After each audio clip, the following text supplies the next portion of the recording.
పరిపాలన. ఈరోజు ఒక్క టీ తాగలన్నా కూడా ఆయన సొంత డబ్బులే పెట్టుకుంటున్నాడు కానీ ఎక్కడ కూడా అవినీతి పరంగా ఇది లేదు. ఇలాంటి నాయకత్వం ఈరోజు మనం చూస్తున్నాం.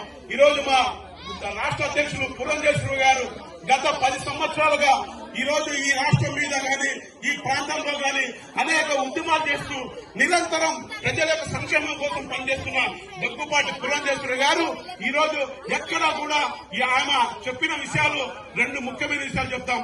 ఇది ఈ రాష్ట్రంలో ఎక్కడా కూడా ఏ విధంగా దోపిడీ జరుగుతుందంటే లెక్కలేనంత దోపిడీ జరుగుతుంది. ఇసుక మీద, మందు మీద. మందు కొంటే బిల్లులు ఉండవు, ఇసుకకి లెక్క లేదు.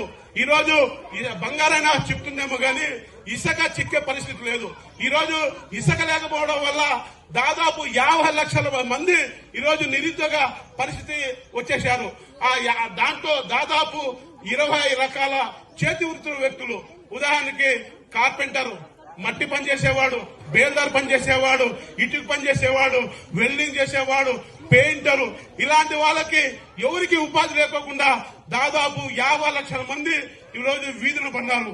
ఈరోజు ఇసుక నువ్వు ఏదైతే ఈరోజు ఎప్పుడైతే బ్లాక్ లో పెట్టి ఇది చేశావో ఈ 50 లక్షల మంది ఉపాధి లేకుండా కోల్పోయారు.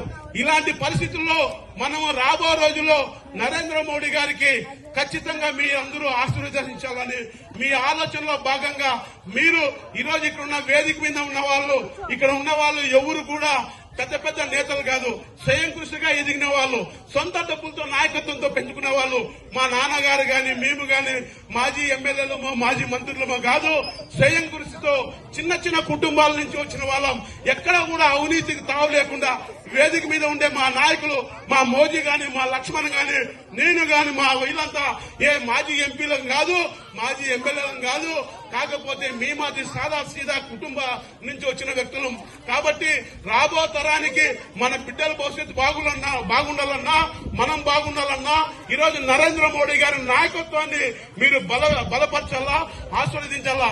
ఈరోజు అదే విధంగా దీంట్లో భాగంగా మా రాష్ట్ర అధ్యక్షులు పురంధేశ్వరి గారి నాయకత్వంలో ఈ యొక్క జిల్లా అధ్యక్షుడు శివారెడ్డి గారు ఈరోజు ఇన్ని నిజవర్గంలోని ఇన్ని పల్లెలు తిరుగుతూ ఈరోజు ప్రజా పౌర యాత్ర సాగిస్తూ మాకు ఇంత చక్కటి అవకాశం కల్పించి మీతో మాట్లాడే అవకాశం కల్పించిన సందర్భంగా ఈరోజు మీరు అంత ఎండలో కూడా మాకెంత ర్యాలీగా వచ్చి ఎంత బాగా మీరు స్వాగతం పలికి మమ్మల్ని ఆస్వాదించిన దానికి ప్రత్యేకంగా ధన్యవాదాలు తెలుపుతూ ఈ అవకాశం ఇచ్చిన దానికి పేరున ధన్యవాదాలు తెలుపుతూ ముగిస్తున్నాను.